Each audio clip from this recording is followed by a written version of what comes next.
Olá pessoal, tudo bem? Hoje nós iremos iniciar um novo trimestre e as nossas lições durante todo o trimestre terá como tema Igreja, Casa de Deus. Essa é a nossa revista, tá?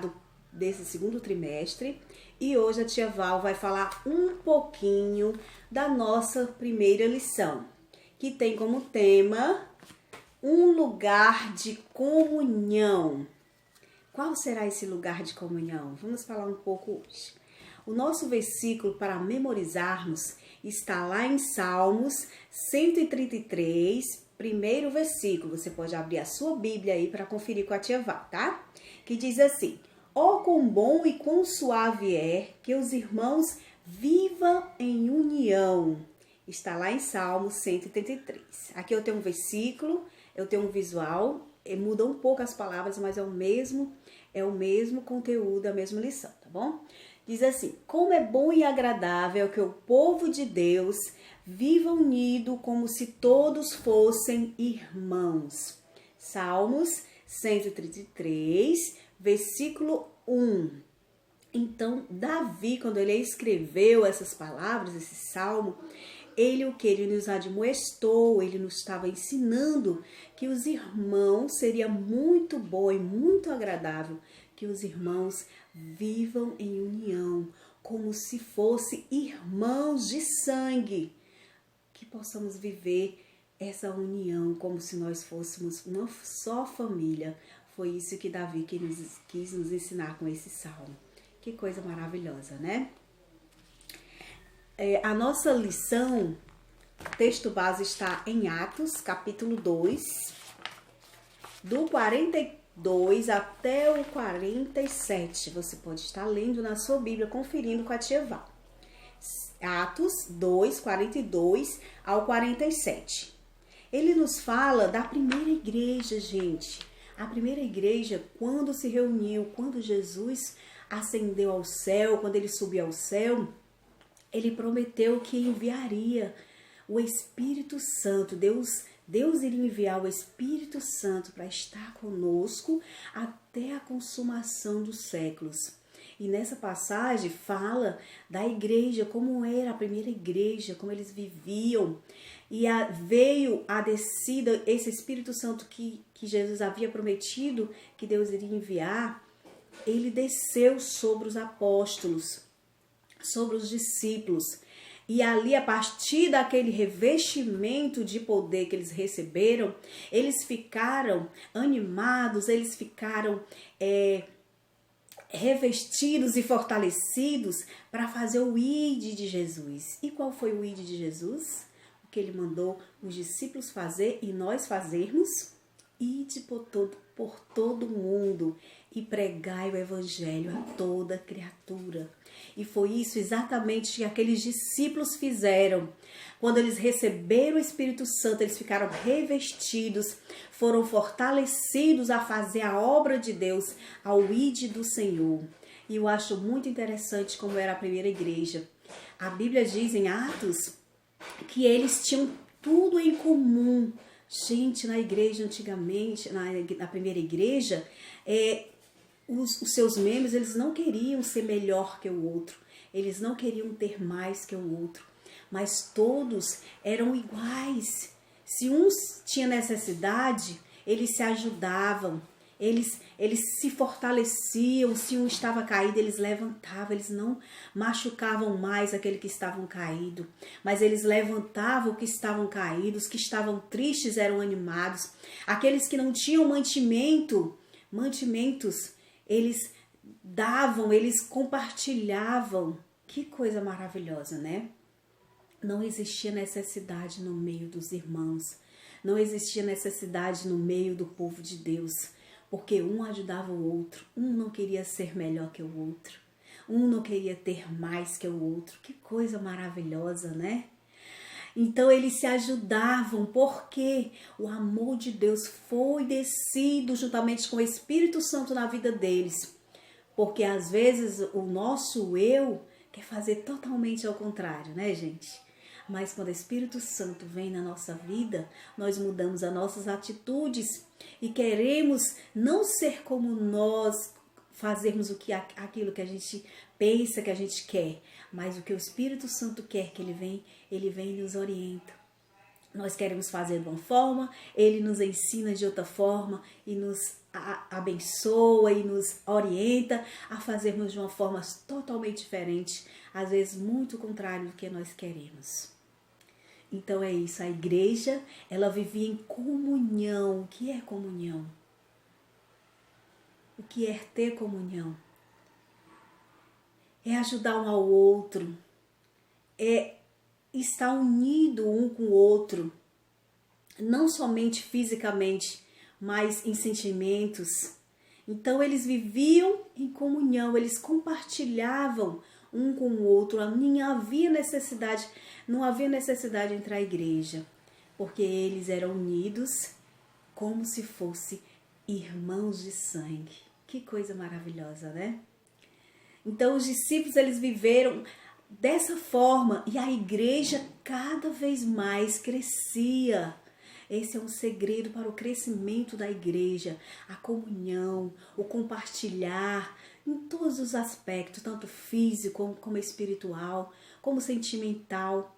Uma palavra de ânimo que você diz ao seu irmão, uma palavra de conforto. Tudo isso é compartilhamento e faz parte da comunhão com o outro. Que coisa maravilhosa, né? Aí você pode perguntar, tia Val, mas existem pessoas que são difíceis de amar. É verdade, gente. Existem muitas pessoas que são muito difíceis de amar. Mas o amor de Deus é derramado no nosso coração, juntando-se com o amor que nós temos. E podemos compartilhar com essas pessoas também. Podemos transmitir aquilo que Deus tem nos dado para essas pessoas.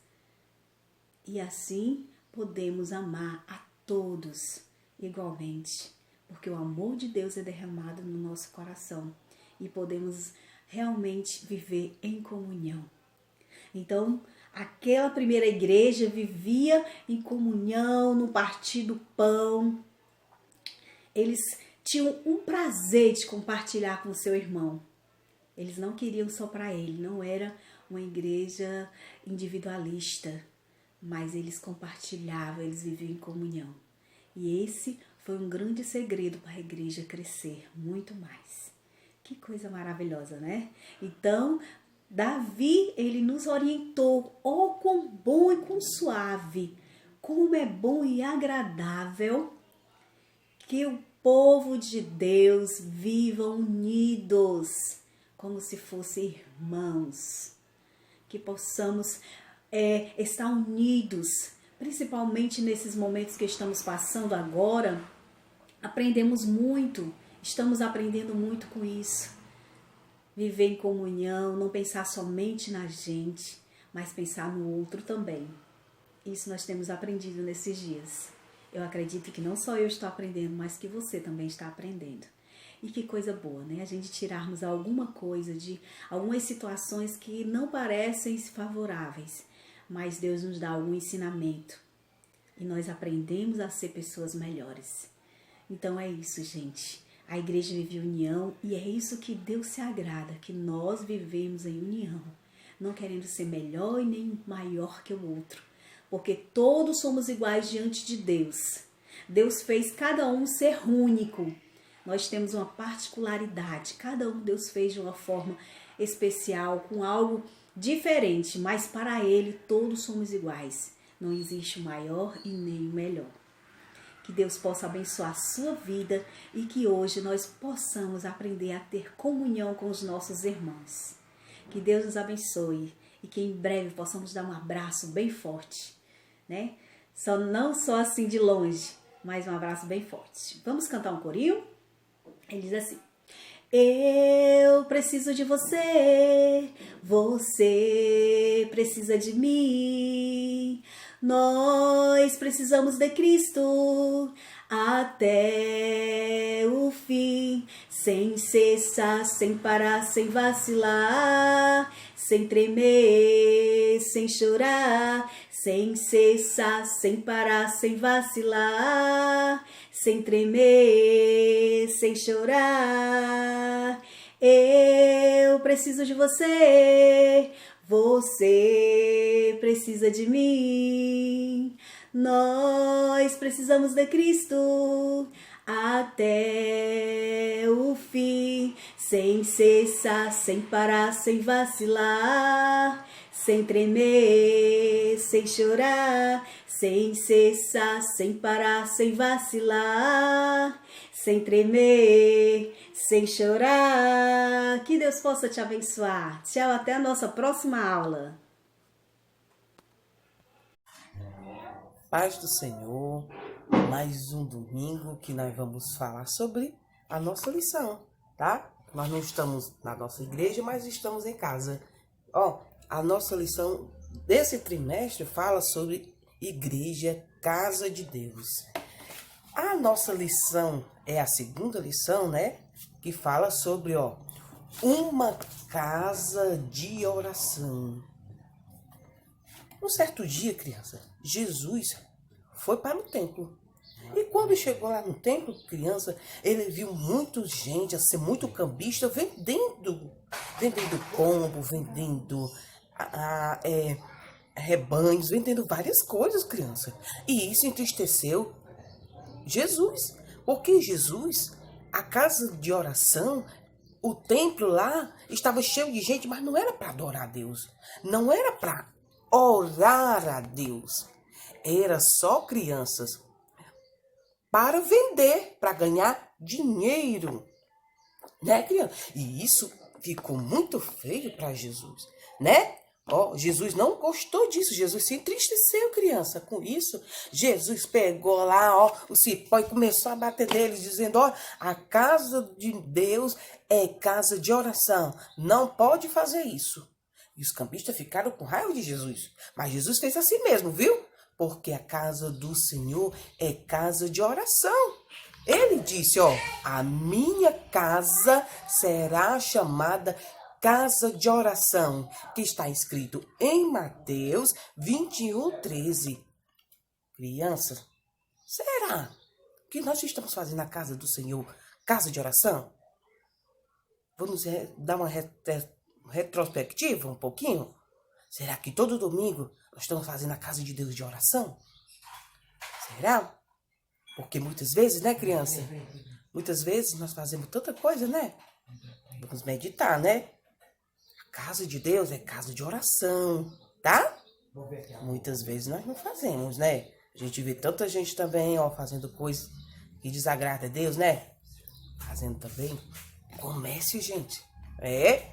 Será que esse momento Deus não fez a gente parar também? Né? Vamos meditar nisso, né?